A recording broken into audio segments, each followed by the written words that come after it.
মৃত্যুর সময় হয় ৪০ দিন আগে আসমানে খবর হয়ে যায়। পাতার উপরে ব্যক্তির নাম মাহমুদুল হাসান, বাবার নাম হাফেজ মহিউদ্দিন, মায়ের নাম নাসিমা, বাড়ি কোথায় ইউসুফপুর কুয়াকাটার পাশাপাশি। মুসলমান গো, যেই দিন মৃত্যুর সময় হবে ওই পাতাটা শুকাইয়া আজরাইলের সামনে পড়ে যাবে। এর ৪০ দিন আগেই পুরা আসমানে খবর হবে আসতেছে আল্লাহর বান্দা। ঠিক তোমার নামটাও তো ওই পাতার উপরে লেখা আছে। যেই দিন চলে যেতে হবে এর ৪০ দিন আগে টোটাল আসমানে খবর হয়ে যাবে। ওই বড়ই গাছের নিচে হযরত আজরাইল বসে আছে। জিবরাইল বলে এর উপরে যাওয়া নিষেধ, এর উপরে কেউ যেতে পারবে না। এর উপরে কি আছে? এর উপরে আছে বিশাল একটা ফাঁকা জায়গা। এখানে অন্ধকার আর অন্ধকার, লা মাকা লা জামা, কিচ্ছু নাই, কিছুই নাই, অন্ধকার, কিচ্ছু দেখা যায় না। এর উপরে কি আছে? ওয়াকানা আরশুহু আলাল মা, এর উপরে আছে পানি। জমিনেও যেমন পানি আছে, আল্লাহ পাকের আরশটাও ফেরেশতারা পানির উপরে ভাসায় রাখছে। সুবহানাল্লাহ। আস্তে, ওখানে পানি আছে না নাই? হুয়া বকুম জিবরাইল কো यूं शेताब बुरक एक जन्नत से कर इंतखाब सजा उसको ज़ेउर से तू ताब पाब फिर उसको तू काबा मिले करके जाब। এই যত কিছু বললাম এই সব জায়গায় পাওয়ার চলে কার? আল্লাহ কয় যত জায়গায় আমার পাওয়ার চলে, আমার রসুলের মহব্বত, প্রেম, ভালোবাসা এবং তার নবুয়তি, তার রিসালাত, তার রহমত তত জায়গায় চলে। সুবহানাল্লাহ। তাহলে রসুলুল্লাহর জন্য সারা পৃথিবীকে আল্লাহ পাক আমাদের জন্য রহমত হিসেবে নাজিল করেছেন কে? আল্লাহর রসুলের কেমন দাম! আদম আলাইহিস সালাতু ওয়াস সালাম, কষ্ট হইতেছে আপনাদের না? আদম আলাইহিস সালাতু ওয়াস সালাম যখন জান্নাতে ছিলেন, আল্লাহর অর্ডার হয়ে গেছে ওয়ালা তাকরাবা হাযিহিশ শাজারাতা ফাতাকুনা মিনাজ জালিমিন। খবরদার, নিষিদ্ধ গাছের কিনারায় যাবা না, যদি যাও তাহলে তুমি জালেম হয়ে যাবে। এরপরও গেছে কি যায় নাই? গেছে, গেছে। যাওয়ার পর তিনি গন্ধম খাইছে, খাওয়ার সাথে সাথে জান্নাতি পোশাক খোলা শুরু হয়ে গেছে। এরপরে লম্বা ঘটনা, আল্লাহ পাক দুনিয়ায় পাঠায় দিলেন। ৩৫০ বছর পর্যন্ত কাঁদছে। কত বছর? ৩৫০ বছর। চোখের পানি ছেড়ে বলছে, আল্লাহ, আমি একজন আপনার প্রিয় পয়গম্বর, এরকম একটা আপনার হুকুমের খেলাফ কাজ হয়ে গেছে, আমারে মাফ করে দেন। কানতে কানতে কানতে কানতে অস্থির হয়ে গেছে। কয়দিন কানছেন? জীবনের আমল নামা তালাশ করলে দেখবেন গুনাহ ছাড়া আর ভালো কাজই খুঁজে পাওয়া যায় না। ৩৫০ বছর কান্নাকাটি করার পর এরপরে আল্লাহর দরবারে চোখের পানি ছেড়ে বারবার দোয়া করে, রব্বানা যালামনা আনফুসানা وَإِن لَّمْ تَغْفِرْ لَنَا وَتَرْحَمْنَا لَنَكُونَنَّ مِنَ الْخَاسِرِينَ।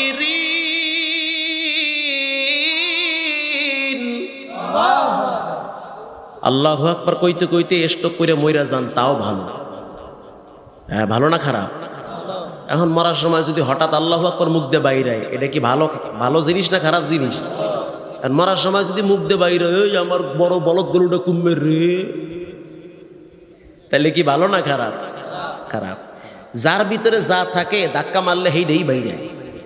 এই বয়ান আজকে করবার চাইছিলাম না, তাও ভাই কই এলাই সাতক্ষীরার মানুষ কবি কি কয়ে গেল না গেল, গেছে কয়ে গুয়াগাড়া টান টান মেরে ভাগছে। শোনেন, যা কিছু বললাম আমি কি কোরআনের বাইরে কিছু বলতেছি? ভিতর থেকেই তো বলতেছি। আমি যদি ৪-৫ ঘন্টা বয়ান করি, আলহামদুলিল্লাহ আমি নিজেও কোরআনের হাফেজ। খালি আয়াত পড়বো, বলতে থাকবো, একটা লোক উঠবে না। আর জায়গা ওই বিড়ি খাওয়ার অভ্যাস, জোতা মোতা থইয়া দৌড় মারবে। কথা কান না কা?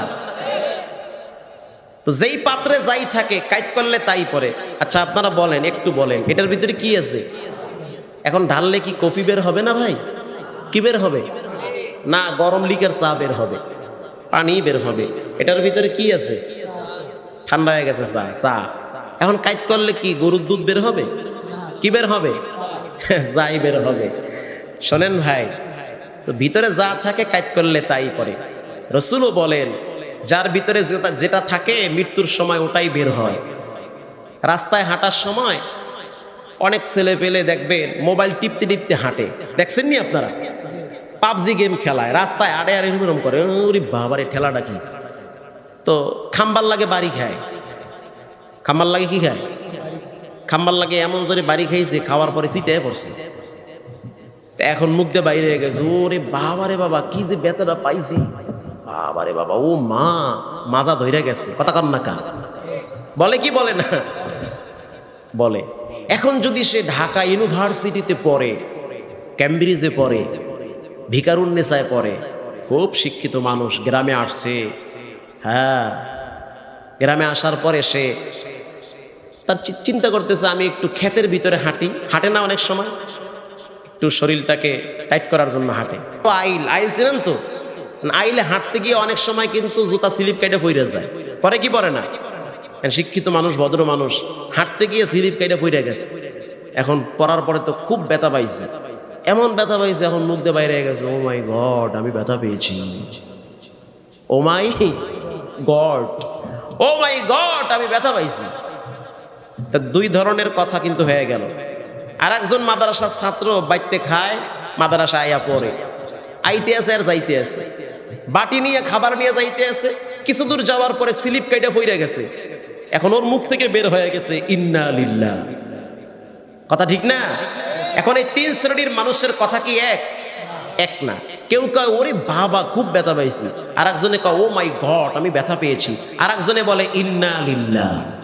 তো ঠিক তেমনি ভাবে যাদের কলিজার ভিতরে আল্লাহ এবং নবীর নাম থাকবে, মরার সময় ধাক্কায়া যাইতে ধরে কালেমা পড়ান লাগবে না, অটোমেটিক জান বের হওয়ার আগেই কালেমা বের হয়ে যাবে।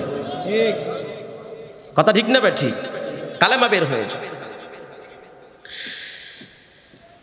কোরআনের ভিতরে আল্লাহ পাক দুইটা সূরা দুইজনের নামে নাজিল করেছেন। যেমন সূরার নাম সূরা ইখলাস, এটাকে বলা হয় শানে ইলাহি। আল্লাহ পাক তার নিজের নামে একটা সূরা নাজিল করছে, সূরাটার নাম সূরা ইখলাস। কার নামে? আল্লাহর নামে। মক্কার বেঈমানেরা প্রশ্ন করে, ও মুহাম্মদ জানতে চাই আল্লাহর ছেলে মেয়ে কয়জন, কে আল্লাহরে জন্ম দিছে? আল্লাহ পাক সূরা ইখলাস নাজিল করে জানায় দিলেন, কুল হুয়াল্লাহু আহাদ। আপনি জানায় দেন আল্লাহ একক অদ্বিতীয়, আল্লাহুস সামাদ। দুনিয়ার সব মানুষ একজনের কাছে ঠেকা, তিনি হলেন কে? সবাই ঠেকা, কিন্তু আল্লাহ কারো কাছে। চোখের জলে নাজিল করে জানায় দিলেন, কুল হুয়াল্লাহু আহাদ। আপনি জানায় দেন আল্লাহ একক অদ্বিতীয়, আল্লাহুস সামাদ। দুনিয়ার সব মানুষ একজনের কাছে ঠেকা, তিনি হলেন কে? সবাই ঠেকা, কিন্তু আল্লাহ কারো কাছে ঠেকা নয়, দুনিয়ার সবাই আল্লাহর কাছে ঠেকা। লাম ইয়ালিদ ওয়া লাম ইউলাদ, আল্লাহ কাউকে জন্ম দেয় নাই, আল্লাহ কেউ জন্ম দিছে। এটা আল্লাহর নিজের সূরা। ওয়ালাম ইয়াকুল লাহু কুফুয়ান আহাদ, আল্লাহর সমকক্ষ পৃথিবীতে কেউ নাই। এই সূরাটার এত দাম, এত মর্যাদা, কেউ যদি 3 বার পাঠ করে রাসূল বলেন 30 পারা কোরআনের সওয়াব লিখে দেওয়া হয়। সুবহানাল্লাহ, 30 পারা কোরআনের সওয়াব 3 বার সূরা ইখলাস পড়ে। রাসূলের একজন সাহাবী নাম হলো মুআবিয়া ইবনে মুআবিয়া। কে সেই মুআবিয়া ইবনে মুআবিয়া? এক এলাকার ইমাম হিসেবে রাসূলুল্লাহ তাকে পাঠিয়েছেন এক এলাকার ইমাম হিসেবে। মুসল্লিরা আয়া বিচার দেয়, হুজুর খালি কুল হু আল্লাহ ছাড়া কি আর কিছু পারে না? হ্যাঁ, খালি রাকাতে কুল হু আল্লাহই পড়ে। ইমাম সাহেব দিয়েছেন খালি কুল হু আল্লাহ ছাড়া মানে কিছু পারে না। রাসূলুল্লাহ ওই সাহাবীকে ডাকলেন, ও সাহাবী, তুমি কি সূরা ইখলাস ছাড়া আর কিছু জানো না? হুজুর জানি, তা পড়ো না কেন? কয়, আমি জানি না, নামাজে যখন দাঁড়াই খালি ঘুরে ফিরে আমার জিব্বায় কুল হুয়াল্লাহ বাইরে। এটা পড়তে খুব ভালো লাগে হুজুর। এই কথা বলতে না বলতে হযরত জিবরাইল এসে হাজির হয়ে গেছে। ও নবী আমার, আপনি এই গরিব সাহাবীর কিছু বইলেন না? এই সাহাবীটা কুল হুয়াল্লাহ সূরারে বড় ভালোবাসে, কারণ এই সূরার ভিতরে আল্লাহর পরিচয় আছে। আর যেহেতু আল্লাহর নিজের সূরা, নিজের পরিচয় দিয়ে বানাইছে, এজন্য আল্লাহ নিজেই তারে ভালোবাসে। এক যুদ্ধের ময়দানে যাওয়ার সময় এই সাহাবী ইন্তেকাল করেছিল। ইন্তেকালের পরে রাসূলুল্লাহ দেখতে আছে 50,000 ফেরেশতারা আসমান থেকে জমিনে অবতরণ করেছে। সব তাফসীরের কিতাবে আছে, সূরা ইখলাসের প্রত্যেকটা তাফসীরের কিতাবে আছে। 50,000 ফেরেশতারা অবতরণ করেছে দুনিয়ার জমিনে। রাসূলুল্লাহ প্রশ্ন করলেন, জিবরাইল, এত ফেরেশতা কেন? জিবরাইল বলতে আছে, আল্লাহ পাক এই ব্যক্তির জান কবজের পরে এই রূহটাকে ইস্তেকবালের জন্য, স্বাগতম জানাইবার জন্য এত ফেরেশতা পাঠাইছে। তো সূরা ইখলাস পড়বেন তো ইনশাআল্লাহ? পড়েন, এটা আল্লাহর সূরা। 2 নম্বরে হলো সূরা কাউসার। ইন্না আ'তাইনাকাল কাউসার। সূরার নাম কি? কাউসার। কারো মেয়ের বিবাহ হচ্ছে না, তাবিজ নিয়ে যান আমার কাছ থেকে। তাবিজ তো না, আপনার ট্রিটমেন্ট নিয়ে যান, চিকিৎসা নিয়ে যান, পরীক্ষিত এটা। আমি মুগদা জুমা পড়াই ঢাকার মতিঝিলের পাশে, একের ঘুমাইরে উড়াইয়া দেওয়ার মোল্লা না আমি। যেখানে মোটামুটি 5-7 হাজার মুসল্লি হয়, 6 তলা মসজিদ, একেবারে হাই কোয়ালিটির মুসল্লি, ওর দিকে আয় পুলিশ খালি গ্রাম খোঁজে, কি কয় হুজুর একটু হুঙ্গে লই, কথা বোঝেন তো, খালি হুঙ্গে খালি আইয়া। তো সূরা কাউসার এত পাওয়ারফুল সূরা। ওরে সুবহানাল্লাহ, চাকরি হচ্ছে না তোমার, তুমি সংসারের বোঝা, তোমার আব্বা আম্মা তোমারে বকা দেয়, তুমি কামাই করতে পারো না, এখান থেকে ট্রিটমেন্ট নাও। আল্লামা জালালউদ্দিন সৈয়দী বলে, কেউ যদি সূরা কাউসার 80 বার দৈনিক পড়ে, আল্লাহ পাক তাকে অচিরেই বড় বড় বিপদ থেকে হেফাজত করবে। কতবার? 80 বার। ইন্না আতাইনাকাল কাউসার ফাসাল্লি লিরাব্বিকা ওয়ানহার ইন্না শানিয়াকা হুয়াল আবতার। 10 সেকেন্ডও লাগে নাই, কথা কন না কা? পুরো 1 মিনিটে 3 বার পড়া যায় সূরা কাউসার। তো এই সূরাটা আল্লাহ তাআলা তার রাসূলের শানেই নাজিল করছে। ও নবী, আপনি জানা দেন, কিয়ামতের ময়দানে কোনো পানি থাকবে না। পানি থাকবে? থাকবে ঘামের পানি আর চোখের পানি। সারাটা জীবন পাপ করছি, আল্লাহ তুমি আমারে মাফ করে দাও। চোখের পানি ছাড়তে ছাড়তে রক্ত বের হবে রে যুবক। আর ঘামের সাগরে মানুষ অস্থির হয়ে যাবে, কারো হাঁটু পর্যন্ত ঘাম, কারো কোমর পর্যন্ত ঘাম। খাওয়ার জন্য কোনো পানি থাকবে না। আল্লাহ পাক অর্ডার দিবে, ও নবী আমার, এই হাসরের ময়দানে আপনার জন্য স্পেশাল একটা কূপ বানায় রাখছি। ওই কূপটার নাম হলো হাউজে কাউসারের কূপ। একবার যদি কোনো উম্মত পানি পান করে, আর কোনোদিন জান্নাতে যাওয়ার আগে পানির পিপাসা লাগবে না। আল্লাহ পাক হাউজে কাউসারের কিনারায় তার রাসূলুল্লাহকে দাঁড় করায় দিবে। ও নবী আমার, আপনি কাউসারের কিনারায় দাঁড়ান। ইন্না আ'তাইনাকাল কাউসার ফাসাল্লি লিরাব্বিকা ওয়ানহার ইন্না শানিআকা হুয়াল আবতার। দাঁড়ান, আপনি হাউজে কাউসারের কিনারায় দাঁড়ান, আর যাকে যাকে পছন্দ হয় ডেকে ডেকে পানি পান করা। পছন্দ হয় কারে ডাকো। ফেরেশতারা 2 পাশে দাঁড়ায় থাকবে, কোটি কোটি উম্মতেরা দৌড় মারবে পানি পান করার জন্য। পানির পিপাসায় দৌড় মারবে রহমাতুল লিল আলামিনের দিকে। ইন দি মিন টাইমে কিছু মানুষ ভিতরে ঢুকে পড়বে, কাছাকাছি যাবে। আবার কিছু যুবক, কিছু আবাল বৃদ্ধ বনিতা, কিছু মানুষ পর্দার বাহিরে পড়ে যাবে, মাঝখানে একটা পর্দা পড়ে যাবে। আল্লাহর হাবিব বলবে, তাফসীরের আলোচনা, রাসূলুল্লাহ বলবে, আল্লাহ পর্দা ফালায়া কেন আমার উম্মতকে দূরে সরায়া দিলেন? তখন আল্লাহ পাক বলবে, ও নবী আমার, আপনি দুনিয়া থেকে চলে যাওয়ার পরে এরা বেদাত চালু করেছে, আপনার নাম নিয়ে ঢোল বাজায়। আছে না? নাই। আপনার নাম নিয়ে নিয়ে রাত্রিবেলা বাউল শিল্পী নিয়ে মাইয়ার পোলা একসাথে ঢোল বাজায়। আছে? ও নবী আমার, আপনার সুন্নাহগুলা পালন করে নাই। তখন আল্লাহর হাবিবের চেহারা কালা হয়ে যাবে আর বলবে, সোহকান সোহকান লিমান গাইয়ারা, দূর হও দূর হও, তোমাদের কপালে পানি জুটবে না। আমি যদি এরকম বয়ান করতেই থাকি ফজর হয়ে যাবে, আমি কোন দিক দিয়ে শুরু করবো শেষ করবো তাল পাইতেছি না। মূল কথা হলো রাসূলুল্লাহর সুন্নাহ পালন করতে হবে কি হবে না? হাদিস শরীফে আল্লাহর রাসূল বলেন, মান তামাসসাকা বিসুন্নতি ইনদা ফাসাদি উম্মতি ফালাহু আজরু মিআতি শাহীদ। শেষ জমানায় কেউ যদি নবীর একটা সুন্নাত তাজা রাখে রে, রাসূল বলেন কিয়ামতের ময়দানে 100 গলা কাটা শহীদের মর্যাদা নিয়ে দাঁড়ায় যাবে। এটা মুখ দিয়ে বাইরে এলো না, সুবহানাল্লাহ নাই।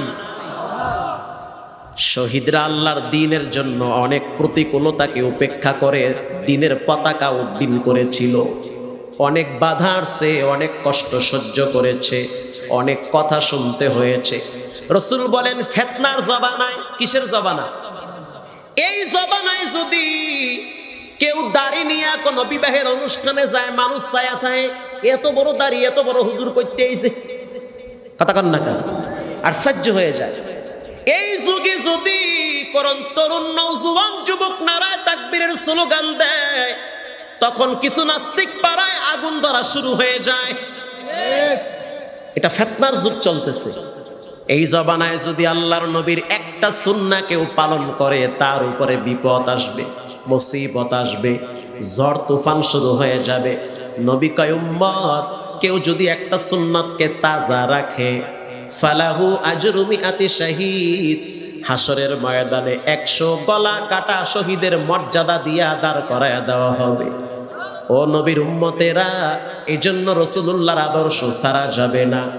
পৃথিবীর এমন কোনো বস্তু নাই যেই বস্তুর জন্য নবী রহমত না। গাছের জন্য রহমত, মাছের জন্য রহমত। হাদিসের কিতাবে পড়ছি, আল্লাহর হাবিবের দরবারে এক উট আইসা চোখের পানি ছেড়ে কাঁদতেছে। রাহমাতুল লিল আলামিন বলতে আছে, উট, তোমার মালিক কি তোমারে কষ্ট দেয়? উট বলে, ও নবী আমার মালিক কি একটু বলেন, আমার মালিক আমার ঠিক মতো খাবার দেয় না, আমার কষ্ট হয়। সাহাবীকে ডাইকা বলে, ও সাহাবী, উটের খাবার টাইম টু টাইম পালন করবে। উটের জন্য রহমত হলো রাহমাতুল লিল আলামিন, ঠিক না বেঠিক? নারীদের জন্য আল্লাহর নবী রহমত। আগের জমানায় যদি মেয়ে হইতো, কন্যা হইতো, ধইরা পুইতে ফালাইতো, জবাই করত, কথা কন না কা? নবীর একজন সাহাবী নাম হলো দাহিয়াতুল কলবি। ঠান্ডা মাথায় ঘটনাটা একটু শুনেন।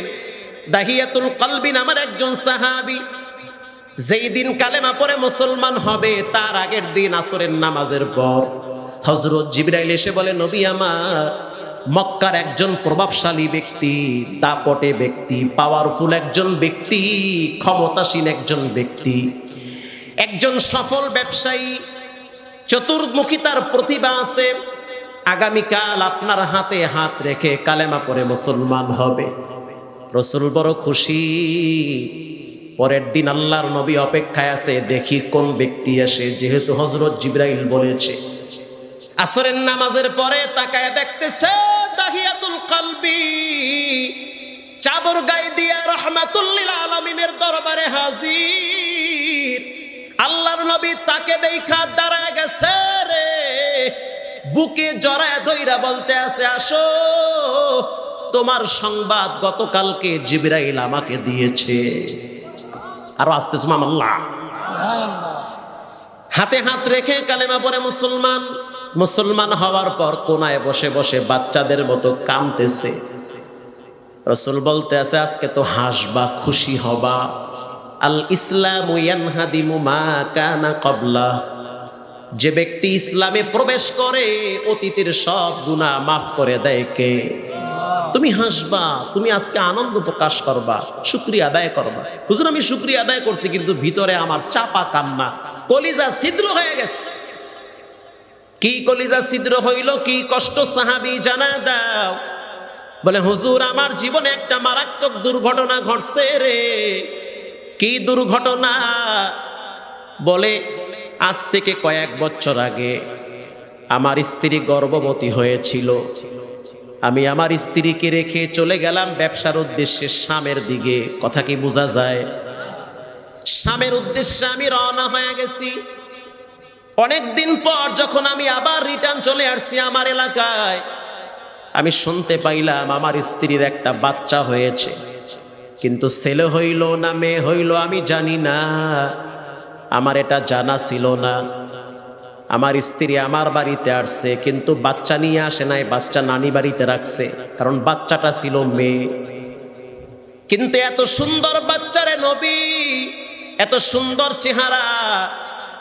আমার স্ত্রী চিন্তা করলো কয়েক বছর যেহেতু হয়ে গেছে, এখন মেয়েকে যদি বাবায় দেখে হয়তো একটু মায়া লাগবে, আঘাত করবে না, কষ্ট দিবে না মেয়েকে। একদিন আমার স্ত্রী আমার মেয়েটাকে, তার নাম হলো জামিলা, এত সুন্দরী, এত সুন্দর করে আল্লাহ তারে বানাইছে রে হুজুর, এজন্য নাম রাখছে জামিলা। জামিলুন শব্দের অর্থ সুন্দর, সুন্দরী। আমার স্ত্রীর হাত ধইরা ধইরা আমার বাড়িতে আসছে। আমি ইয়ামেনে গিয়েছিলাম ব্যবসার উদ্দেশ্যে, ব্যবসা কইরা আসছি। আসার পর আমি আমার স্ত্রীর পাশে ছোট্ট একটা বাচ্চা মেয়েকে দেখলাম। বাচ্চার মা বলতে আছে এই লোকটা হলো তোর আব্বা। বলার সাথে সাথে হুজুর মেয়েটা দৌড়ায় আইসা আমার গলা জড়ায়া ধরছে আর বলতে আছে আব্বু এতদিন তুমি কই ছিলা, তোমারে আমি দেখি নাই, তোমাকে আমি এতদিন দেখি নাই। আমার মনটা চাইছিল তোমারে নিয়ে আমি একটু মেলায় যাব, একটু ঘুরতে যাব। যাদের ঘরে বাচ্চা মেয়ে আছে দেখবেন মেয়েদের প্রতি বাবার একটু ভালোবাসা বেশি হয়, আবার মেয়েরাও বাবার প্রতি একটু বেশি দুর্বল থাকে। অনেক সময় এমন হয় ছেলেরা খবর রাখে না, শেষ বয়সে মেয়েরাই খবর রাখে। কথা কন না কা? আল্লাহর নবী বলেন জাহিলিয়াতের যুগে কারো যদি দুইটা কন্যা হয়, আল্লাহ পাক তার জন্য জান্নাতের দুইটা গেট খুলে রাখবে। তো নারীর মর্যাদা রাসূলের কারণে বাড়ছে না কমছে? বাড়ছে। দাহিয়াতুল কলবি বলতে আছে ও নবী আমার, কি শেষ করে দিব? কষ্ট হইতেছে?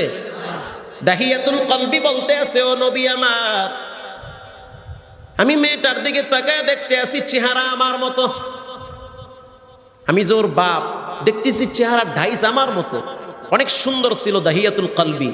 এজন্য হযরত জিবরাইল ম্যাক্সিমাম টাইমে দাহিয়াতুল কলবির সূরত ধরে নবীর সামনে হাঁটু গেড়ে বসে পড়তো। সুবহানাল্লাহ, কত বড় মর্যাদাবান একজন সাহাবী ছিল দাহিয়াতুল কলবি। হুজুর চেহারা আমার মতো আমার মেয়ের, আমি পায়ের দিকে তাকায় দেখলাম পা গুলাও দেখি আমার মতো, হুজুর কণ্ঠের আওয়াজটাও দেখি আমার মতো। কিন্তু আমার ভিতরে তো ঈমান ছিল না, আমার ভিতরে প্রচন্ড হিংসা ছিল। আমার চেহারা কালা হয়ে গেছে। মক্কার বেঈমানেরা বলবে তোর মেয়ে হয়েছে, তোর কপাল খারাপ। হুজুর আমার অন্তরে কোনো মায়া দয়া ছিল না, কিন্তু আমি আমার স্ত্রীকে বুঝতে দেই নাই যে মেয়েটার উপরে আমি রাগ। আমি মেয়েটার সাথে ভালো ব্যবহারের ভান করেছি। মেয়েটা আমার গলা জড়ায় ধইরা চুমা দিত আর বলতো আব্বু তোমার মতো ভালো আব্বু কেউ নাই, তুমি আমাকে পাওয়ার পরে বড় খুশি। অনেক দিন তোমার থেকে আমাকে মা দূরে রাখছে, কিন্তু গোপন ঘটনা তো মেয়ে জানে না কি হয়েছে। কন্যা সন্তান হইলে যে বাবার মাথা গরম হয় এটা তো মেয়ে জানতো না। এরপরেও মেয়েটা বারবার মায়ের কাছে জানতে চেয়েছে কেন আমার আব্বার সাথে দেখা করাও না। মা বারবার বলতো এই সমাজে কেউ যদি নারী হইয়া জন্মায় তাহলে তার জন্য বড় দুর্ভাগ্য, তার বাবা তাকে দুনিয়া থেকে বিদায় করে দেয়। এটা আমার মাথায় ঢুকছে, কিন্তু বাবার হাসি দেখে আমার বুঝতে বাকি নাই বাবা আমার উপরে খুশি আছে।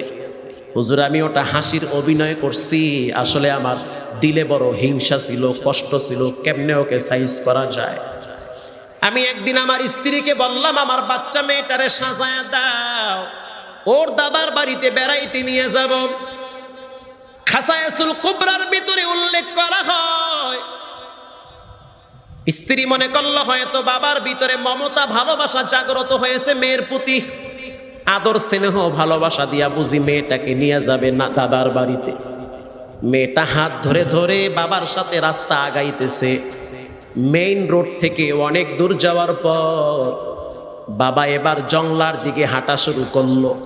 মেয়ে বলতে আছে, আব্বু মেইন রাস্তা থেকে আপনি জংলার দিকে কেন যান? বাবাই বলতে আছে, যাইতেছি, ওখানে একটা কাজ আছে। এই কথা আল্লাহর নবীর সামনে দাহিয়াতুল কলবি বর্ণনা করতেছেন। ও যুবক, ও মুরব্বী, শুনে নেন, পর্দার ভিতরের মা বোনেরা ভালো করে শুনে নেন, দুনিয়া একেবারেই সংক্ষেপ। যাও বেঁচে আছেন, কোনো মতে কষ্টে বেঁচে আছেন, বেশি দিন বাঁচতে পারবেন না। এমনও অনেক মানুষ আছে যাদের জন্য দোকানে কাপড়ের কাপড় রেডি হয়ে গেছে। কথা ঠিক না? কাপড়ের কাপড় চলে আসছে, তুমি এখনো মোবাইল নিয়ে ব্যস্ত দুনিয়ার না, কবে ভালো হবা? দাহিয়াতুল কলবি বলতে আছে, রহমাতুল লিল আলামিন, আমি আমার মেয়েটাকে নিয়ে পাহাড়ি অঞ্চল, পাহাড়ের দিকে রওনা হইলাম। কিছু দূর যাওয়ার পর আমি ডানে বামে তাকায় দেখতেছি মরুভূমি আর পাথর আর পাহাড়। আমি সিদ্ধান্ত নিলাম এখানেই আমি কূপ খনন করব। হুজুর, বস্তার ভিতরে একটা বিশাল বড় বিষাক্ত ধারালো কোদাল ছিল। আমি ব্যাগ থেকে কোদালটা বের করলাম। বের করার পর আমি মাটি খনন শুরু করলাম। পাথর উঠাইতেছি, বালু উঠাইতেছি। মেয়েটা বলতে আছে, আব্বু কি হইছে? তুমি নিজের হাত দিয়া কোদাল দিয়া মাটি খনন করতেছো, কি সমস্যা? কেন তুমি এই কাজটা করতেছো? হুজুর, আমি একটা কথাও বলি নাই, আমার কাজ আমি চালাইতেছি। কিছুক্ষণ পর যখন ধুলা বালুগুলা আমার দাড়িতে আইসা লাগতেছে, ও নবী আমার, আমি আমার মেয়েটাকে দেখলাম আমার ধুলা বালুগুলা নিজের কচি হাত দিয়া ফালায়া দিতেছে। কিছুক্ষণ পর আমি মাটি কাটতে কাটতে ক্লান্ত হয়ে গেছি, শরীর থেকে ঘাম বায়া বায়া পড়তেছে। গো নবী, আমার বাচ্চা মেয়েটা গামছা দিয়ে আমার পিঠের ঘাম পরিষ্কার করতেছিল। নিজের হাত দিয়া আমার বাচ্চা মেয়েটা ঘাম পরিষ্কার করে। হুজুরের পরও আমার দিলটা নরম হয় নাই, আমার ভিতরে মায়া জাগ্রত হয় নাই। কূপটা যখন গভীর খনন করলাম, আমি আমার মেয়েটাকে বলতেছি, দেখ তাকায়া কত সুন্দর কূপ বানাইছি। যখন আমার মেয়েটা কূপের দিকে তাকাইলো, হুজুর, আমি এমন জোরে ধাক্কা মারছি, এক ধাক্কায় মেয়েটা উব্বরায়া মাটিতে পড়ে গেছে, বিষাক্ত পাথরের উপরে, একেবারে অনেক নিচে চলে গেল, চাইলেও উপরে আসতে পারবে না। মেয়েটা চোখের পানি ছেড়ে দিয়া বলে, আব্বু বুঝতে পারছি মায়ের কথা সত্য। এই সমাজে নারী হয়ে জন্মগ্রহণ করলে বাবার কাছেও নিরাপদ না, কিন্তু আব্বু তুমি আমাকে বাঁচাও, মাইরো না, শাস্তি দিও না রে আব্বা। তোমার ঔরসে আমি দুনিয়াতে আসছি, আমি না তোমার সন্তান, আমি না তোমার কন্যা। তুমি না বলছো আমার চেহারা নাকি তোমার মতো রে বাবা, কিভাবে তুমি পারলা আমারে ধাক্কা মারা ফালায়া দিতে? এই অন্ধকার গভীর কূপে আমি কেমনে থাকবো? যদি তোমাকে আমার পরিচয় দিতে কষ্ট হয়, তাহলে আর কোনোদিন আমি তোমাকে আব্বু বলে ডাকবো না রে বাবা। প্রয়োজনে আমি এলাকা ছেড়ে অন্যত্রে চলে যাব, তারপরেও তুমি আমাকে মাইরো না। কিছুক্ষণ পর নবী আমার, আমি বিষাক্ত বড় একটা পাথর উঠায় আমার মেয়ের বুক বরাবর মেরে দিয়েছি। আল্লাহু আকবার! আমি যখন বুক বরাবর পাথর মারলাম, রক্ত ফিলকি দিয়ে উঠেছে। রক্তগুলো আমার কপালে লাগছে, আমার সন্তানের কলিজার রক্ত। ও নবী আমার, আমি তাকে হত্যা করে পাথর চাপা দিয়া বাড়িতে আইসা খাইতে বসছি। হুজুর, যখন আমি খেতে বসলাম, মনে হইতে আছে ওই মেয়ের চিৎকারের আওয়াজ আমার কানে ভাসতেছে। আমি যখন গোসল করতে যাই, মনে হইতে আছে মেয়েটা বলতে আছে, আব্বু কিভাবে পারলে তুমি আমারে ওই জায়গায় ফালায় রাখতে রে? এটা কোন ধরনের সভ্যতা, কোন ধরনের পাষাণ হৃদয়ের পরিচয়?